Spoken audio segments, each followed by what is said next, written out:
भारत के पश्चिम में एक फटीचर मुल्क है पाकिस्तान। 1947 में जब ये आजाद हुआ, इसने पहली चीज जो करी कि ये कोई 20,000 लश्कर लेके जम्मू कश्मीर पे चढ़ गया। पहली जंग हुई पाकिस्तान और भारत के बीच में। फिर 1965 में इसने फिर एक बार फैसला किया कि हिंदुस्तान पिट चुका है चीन से। इसको लगा कि अब जो है मेरा पलड़ा भारी है, अमेरिका से मुफ्त की मेरे को बहुत सारे हथियार मिले हुए हैं, जिससे मेरी ताकत पाकिस्तान की इस वक्त भारत से ज्यादा है। और उसका पूरा फायदा उठाकर इसने 65 में लास्ट चांस मिलिट्री जीत हासिल करने की 1971 में तीसरा महायुद्ध हुआ पाकिस्तान के साथ, और 1990 में चौथा, 1999 में कारगिल के अंदर चौथा युद्ध हुआ। ये जो प्रत्यक्ष युद्ध है, जो कि ओवर्ट वॉर है, इसके अलावा कोई 40 दशक तक, कोई चार दशक तक यानी 40 साल तक पाकिस्तान की आईएसआई लगातार एसिमेट्रिक वॉर में लगी हुई है भारत के खिलाफ छेड़ने। इसने जो है पहले कोशिश की पंजाब में खालिस्तान खड़ा करके भारत को तोड़ने की। फिर जब हमने सर कुचल दिया वहां के सांपों का, तो फिर ये जनाब गए जम्मू कश्मीर की तरफ। ऑपरेशनल जो है जियाउल हक साहब ने अपना एक ऑपरेशन वहां पे लॉन्च कराया, जिससे कि वो सोच रहे थे कि वो कश्मीर को छुड़ा लेंगे भारतवर्ष से। काफी खूना खच्चर हुआ और ठेंगा मिला इनको। यही मिला कि भारत ने चुपचाप से जो है अपना 370 और ये बकवासबाजी जो थी वहां से हटा ली।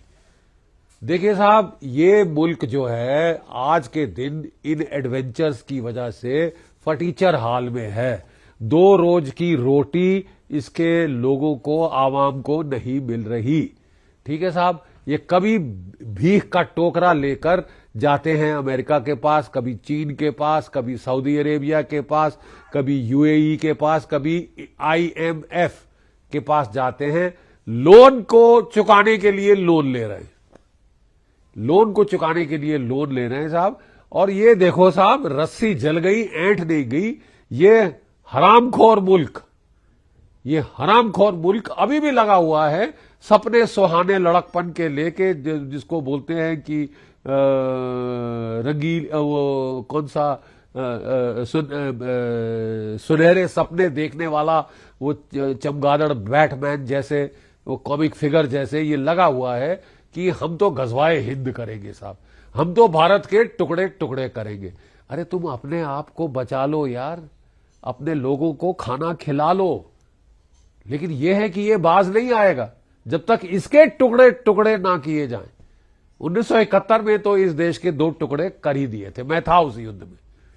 ठीक है साहब, अब ये हमको तब तक छेड़ेगा जब तक कि मजबूर होकर भारत इसके टुकड़े टुकड़े ना करे जवाब में, फॉर ऑल द प्रोवोकेशंस। अब साहब देखिए इनको, ये सारी इकोनॉमिक इनकी प्रॉब्लम्स हैं, और ये मुल्क लगा हुआ है कि मैं तो साहब पूरी सब कॉन्टिनेंटल सिक्योरिटी का ढांचा ही बदल दूंगा। जो भारत ने 1971 में हासिल किया शानदार जीत से, सैनिक जो है जीत से, जो हमने हमारा पलड़ा भारी हुआ दक्षिण एशिया में, उसको ये रिवर्स करना चाहता है। किसके साथ मिलकर? अमेरिका की CIA के साथ मिलकर। आसिम मुनीर साहब 2 साल पहले वो अमेरिका गए थे, वहां पेंटागन वगैरह के जर्नलों से तो मिले। वो जो है वहां की जो मोहतरमा हैं जिन्होंने यूक्रेन में मैदान कू कराया था, उनको भी ये जाकर मिलकर आए, और डोनाल्ड लू शू के साथ मिलकर आए ये जो हैं। और इन्होंने उनके साथ प्लानिंग करी कि हम बांग्लादेश में तख्ता पलटेंगे। इन्होंने बांग्लादेश में साहब तख्ता पलटा है। ठीक है, इन्होंने बांग्लादेश में तख्ता पलटा है आईएसआई के साथ मिलकर, जमायते इस्लामी के साथ मिलकर। और वहां पे अमेरिका ने बड़े ट्रायम्फेंटली मोहम्मद यूनुस को पैराशूट किया वॉशिंगटन से सीधा ढाका, कि तुम हो करता धरता, तुम हो यहां के लीडर। कौन सी इलेक्शन जीत के आए हैं ये तो किसी को मालूम नहीं, ठीक है, लेकिन वो लीडर हैं साहब, असली डेमोक्रेटिक लीडर वो है। हसीना वाजेद नहीं जो इलेक्शन जीत के आई थी, ठीक है, ये हैं, क्योंकि अमेरिका ने इनको चुना है, पाकिस्तान की फौज ने इसका साथ दिया है और पाकिस्तान की फौज आमादा है कि बांग्लादेश को खत्म करके वो फिर से ईस्ट पाकिस्तान बनाना चाहती है। जो रजाकार वहां पे जो औरतें सप्लाई करते थे पाकिस्तान की फौज को 71 के युद्ध के दौरान, उनको फिर वो वहां का रूलर बनाना चाहती है साहब, की औरतों की सप्लाई होती रहे और वो फिर एक कॉलोनी बन के महज रह जाएं वेस्ट पाकिस्तान की। हमने जिंदगी में ऐसा दूसरी मिसाल नहीं देखी जो एक देश अपने आप को आजाद कराता है कॉलोनियल चुंगल से पाकिस्तान के, वो फिर कॉलोनी बनना चाहता है। और अगर तो होता कि साहब पाकिस्तान तो दुनिया की शिखर पे जा रहा है, इकोनॉमिक सुपर पावर बन रहा है, न्यूक्लियर सुपर पावर है, ये है वो है, ये फटीचर मुल्क है, दो रोज की रोटी अपने लोग को नहीं खिला पा रहा, ये बांग्लादेश में वही गदर फैलाने आया है जो अभी पाकिस्तान में है। अरे साहब, हसीना वाजेद के टाइम तो बांग्लादेश की इकोनॉमी बहुत अच्छा कर रही थी, वो रेडीमेड गारमेंट का एक्सपोर्ट करके वो बिलियंस ऑफ डॉलर्स कमा रहे थे। अनफॉर्चुनेटली बीच में वो कोविड का आ गया तो थोड़ी इकोनॉमी मंदी पड़ी, उसका फायदा उठा के इन्होंने तख्ता पलट कर दिया है।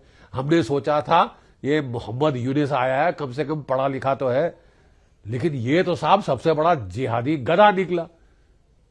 ये तो आके वहां पे रेंकने लगा, जिहाद जिहाद जिहाद, ईस्ट पाकिस्तान बनाओ दोबारा। ईस्ट पाकिस्तान कभी टूटना ही नहीं चाहिए था। तो इतने लाखों हजारों लोग जो मर गए बांग्लादेश में, वो पागल थे? तुम उनकी फ्रीडम स्ट्रगल को बिट्रे कर रहे हो। लेकिन जब पाकिस्तान ने यह तख्ता पलट किया, उसकी तो साहब बाँछें खिल गई कि अब तो बस फतेह हमारी है। ये फतेह के सपने बहुत जल्दी देखते हैं और फिर इनको उतना ही जोर का झटका लगता है, उतना ही जोर का झटका लगता है धीरे से। अब देखिए साहब, मैं आपको याद दिलाऊं, कुछ साल पहले ये जो अमेरिकन थे वो वहां से निकलना चाहते थे। बाइडेन साहब ने कहा कि get the hell out of Afghanistan, क्योंकि मेरे को फौज चाहिए लड़ने के लिए रूस से, मैं वहां लड़ाई करना चाहता हूं, ये फालतू की लड़ाई है, तो get the hell out of their. और अमेरिकन फौज ने सीधा यस सर बोला और वहां से भाग ली। और ऐसा नाक कटी उनकी, कुछ कहने की बात नहीं। और जब नाक कट रही थी, दुनिया के सामने जग हसाई हो रही थी, तो पाकिस्तान ने अपने अमेरिकन दोस्तों की पीठ में सबके सामने छुरा घोंपा। आईएसआई ने जाके पूर्ण मदद करी तालिबान को काबुल पे कब्जा करने के लिए तेजी से, कि इतनी भी स्पीड से कर दे ताकि अमेरिकन को भागने का मौका ना मिले। और अमेरिकन फौज पहले भाग गई, उनके सिविलियन वहां रह गए। ये पहले हमने सुना है किसी देश ने ऐसा किया हो, ऐसा अपने लिए जग हसाई का तमाशा। तो ये किया साहब। उसके बाद तो पाकिस्तान के जर्नैलों के हाव भाव देखने लायक थे। हमने फतेह हासिल की है काबुल पे, हम हैं कॉन्करर, अब हमने स्ट्रेटेजिक डेप्थ गेन कर ली है, अब अफगानिस्तान हमारी क्लाइंट स्टेट रहेगा, हमारी जूती के नीचे मसल के रखेंगे अफगानिस्तान को और वहां से ट्रेड कॉरिडोर बनाएंगे to central Asia. Strategic depth, वो स्ट्रेटेजिक गहराई अब दर्द की गहराई हो गई है साहब, दर्द की खाई हो गई है ये स्ट्रेटेजिक गहराई पाकिस्तान के लिए। हुआ क्या है, आपने 8 बिलियन पाकिस्तान जो अफगान रिफ्यूजी थे वहां पे, उनको खदेड़ा बॉर्डर के पार की। अब हम तुम्हारा भार नहीं सह सकते, तुम्हारा देश आजाद हो गया है, जाओ भागो। और जाते टाइम साहब वो पाकिस्तान की फ्रंटियर कांस्टेबलरी और पुलिस ने उनके गहने शहने जेवरात सारा माल लूट लिया, फटीचर करके बेचारों को भूखा नंगा उस मुल्क में भेजा जहां ऑलरेडी बुरे हाल है, 2 रोज की रोटी नहीं मिल रही। ठीक है साहब, इनकी उम्मीद थी कि अब तालिबान हमारी जो है जूते की तली के नीचे रहेंगे। आप साहब ये भूल गए कि अफगान लोगों में खुदगर्जी बहुत खुदगर्ज लोग हैं। अरे उन्होंने रूस को नहीं रहने दिया, उन्होंने अमेरिका को नहीं रहने दिया। ये फन्ने खां कौन है? कौन सी लड़ाई जीती है? जो लड़ाई जीती है हार गए, जो लड़ाई लड़े हैं हार गए। ये तो तालिबान इनको याद दिला रहा है। ठीक है साहब।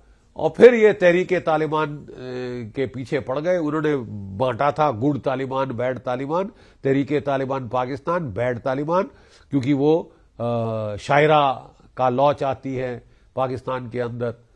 और वो जो खुर्रम के लोग हैं, जो पख्तूनख्वा के लोग हैं, NFWP के लोग हैं, वो सभी तो चाहते हैं। ठीक है साहब।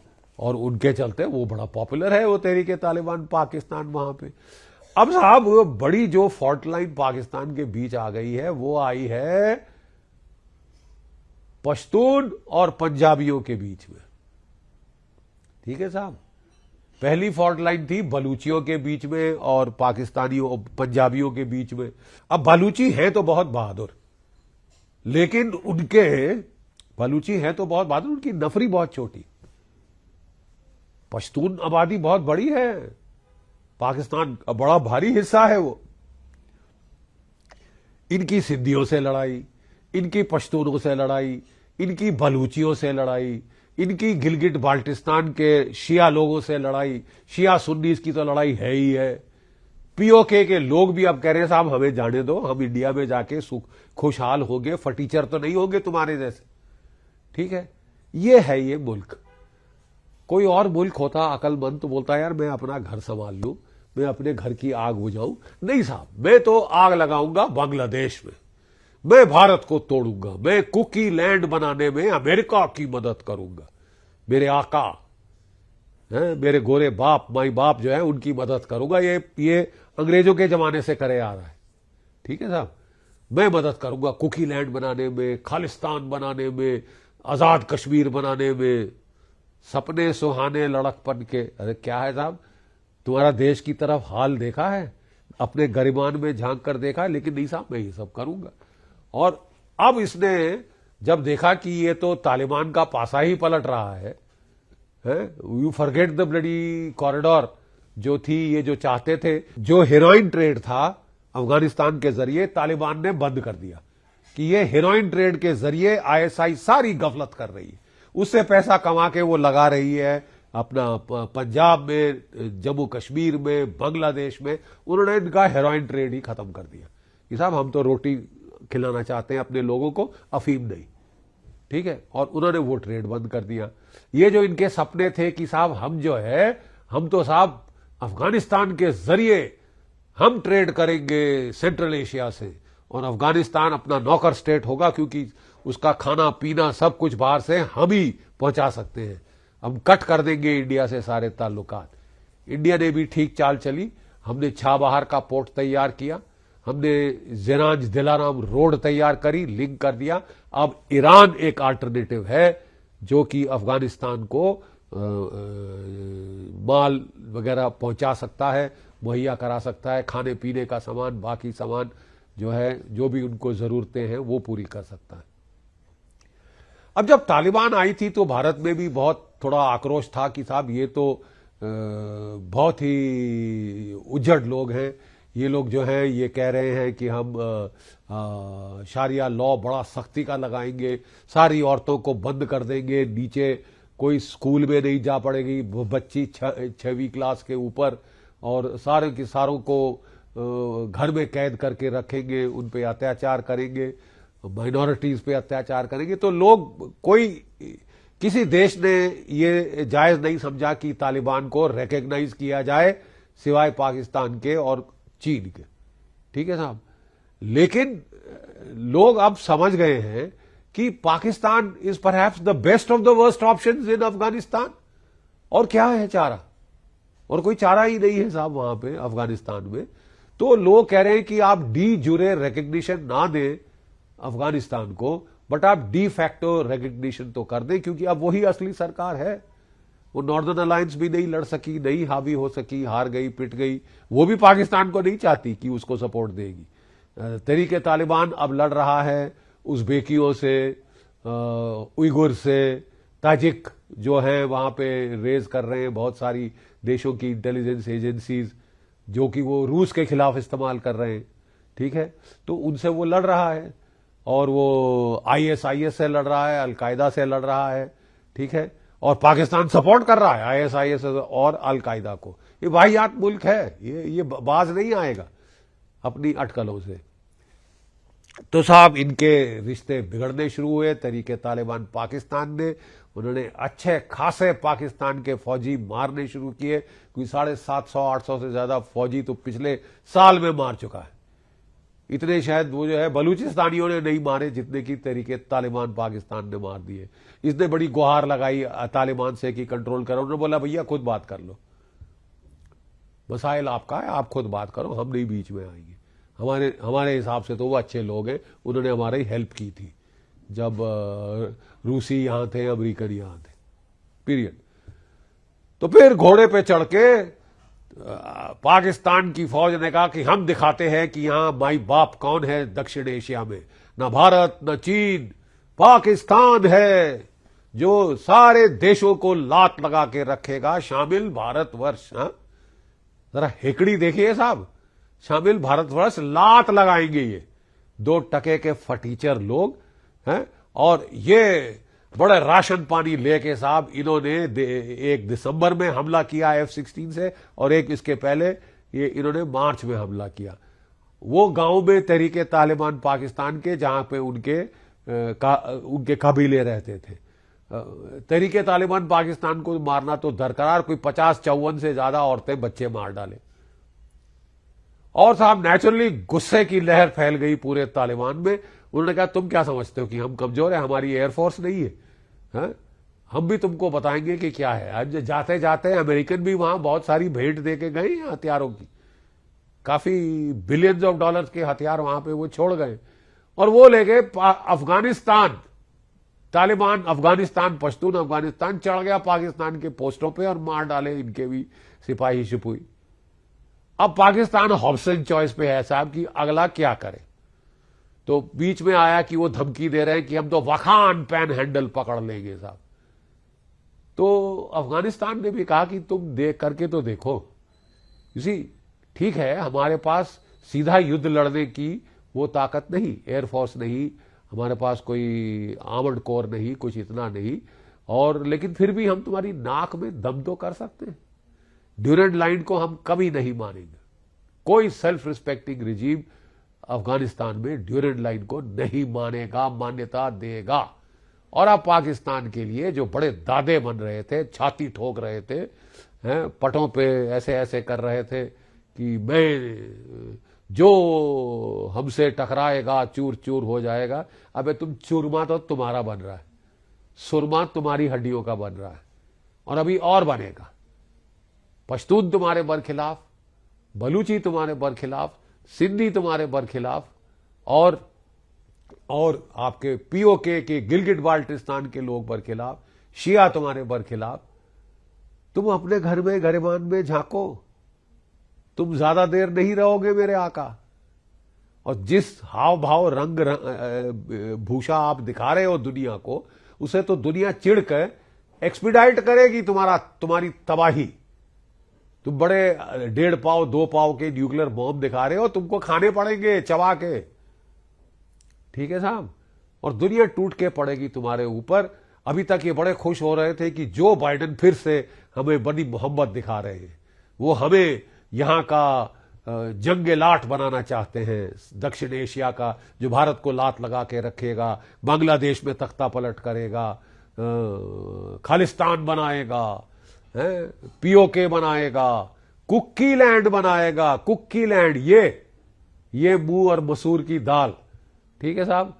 तो अब साहब इनको लेने के देने पड़ गए हैं, पश्चिम में लेने के देने पड़ गए हैं, और आने वाले दिनों में ये हाल और बुरा होगा। ये ज़रबे अज़्ब वगैरह जो नाटक इन्होंने किया था सन 2015 में, उसके आसपास, वो सिर्फ sound and fury signifying nothing, बकवास, कुछ नहीं हासिल कर पाए थे। जैसे ही इनकी फौज गई वो सब वापस आ गए तरीके तालिबान पाकिस्तान में।